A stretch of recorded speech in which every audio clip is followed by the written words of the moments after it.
નવસારીના વિજલપુરમાં અમરદીપ એપાર્ટમેન્ટ નીચે બેસી ગયું. ઇમારત બેસી જતા સ્થાનિક રહીશોમાં ભય ફેલાયો છે. મોડી રાત સુધી એપાર્ટમેન્ટ ખાલી કરવાની કામગીરી હાથ ધરવામાં આવી. 24 પરિવારની માથેની છત છીનવાઈ ગઈ છે. સ્થાનિક કોર્પોરેટરોએ સમગ્ર ઘટનાની માહિતી આપી છે. ઇમારત તરફ જવાના માર્ગ પર પ્રતિબંધ મુકાયો છે. પરિવારોએ રાત્રે સગા સંબંધીઓને ત્યાં આશરો લીધો. મહાનગરપાલિકા આગેવાનો દ્વારા મદદ કરવામાં આવી. ફાયરની મદદથી રહીશોનો સામાન બહાર કાઢવામાં આવશે.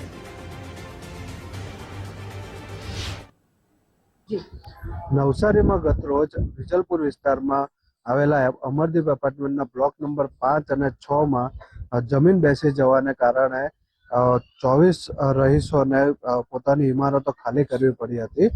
જેના કારણે એક તરફ તો એપાર્ટમેન્ટ બેસતાની સાથે જ 24 ઘરોના રહીશોમાં અફરાતફરીનો માહોલ સર્જાયો હતો અને આ સાથે જ તાત્કાલિક ધોરણે મહાનગરપાલિકા હોય, ફાયરની ટીમ હોય કે સ્થાનિક નગરસેવકો હોય, તેઓ દ્વારા અગમચેતીના ભાગરૂપે તાત્કાલિક ધોરણે એપાર્ટમેન્ટના રહીશોને સમજાવીને એપાર્ટમેન્ટ ખાલી કરાવી દેવામાં આવ્યું હતું અને લોકોને સલામત સ્થળે ખસેડવાની કામગીરી હાથ ધરવામાં આવી હતી. હાલમાં આપણી સાથે છે સ્થાનિક નગરસેવકો, જે આપણે તે લોકોની કાલની પરિસ્થિતિ અને અગાઉના પગલાં વિશે આપણે તેઓ સાથે ચર્ચા કરીશું. જી નરેશભાઈ, શું હતું કાલની પરિસ્થિતિ અને કઈ રીતના કામગીરી કરવામાં આવી હતી? ગઈકાલે 6 વાગે મારી પર ફોન આવેલો કે ભાઈ નરેશભાઈ, તમે અહીંયા આવો, અમારું એપાર્ટમેન્ટ એક બાજુ દબાતું લાગે છે ને અંદર તિરાડ આવી ગઈ છે. તો હું મારા સાથે નગરસેવક પુરુષભાઈ દેસાઈ ફટાફટ દોડીને આવ્યા. તો જોયું તો એક સાઈડથી દિવાલ દબાઈ ગઈ હતી અને દાદરમાં દિવાલ પર તિરાડ આવી ગઈ હતી.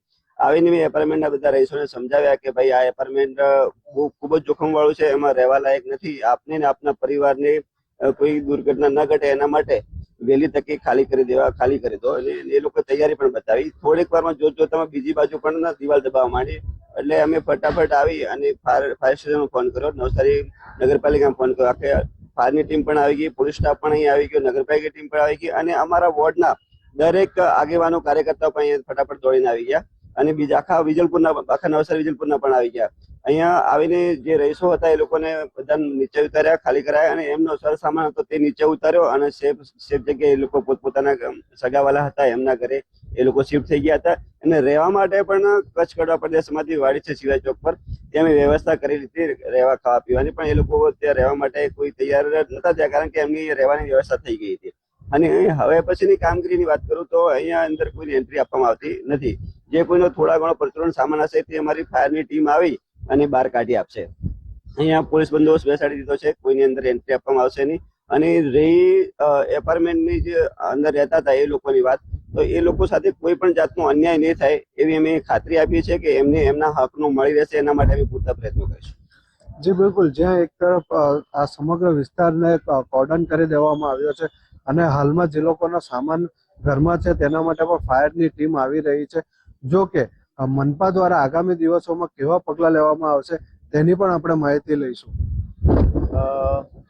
આ ઘટનાની જાણ થતાં જ પહેલા ફાયરની ટીમ આવી ગઈ હતી અને બધાને સામાન કઢાવવામાં મદદ કરી અને પછી ગેસ લાઇનવાળાને બોલાય કે ગેસ લાઇન બંધ કરો અને પોલીસ કાફલો પણ આવી ગયો હતો. સિક્યોરિટી નગરપાલિકાની આવી ગઈ હતી કે કોઈ વ્યવસ્થા સચવાઈ રહે એના માટે.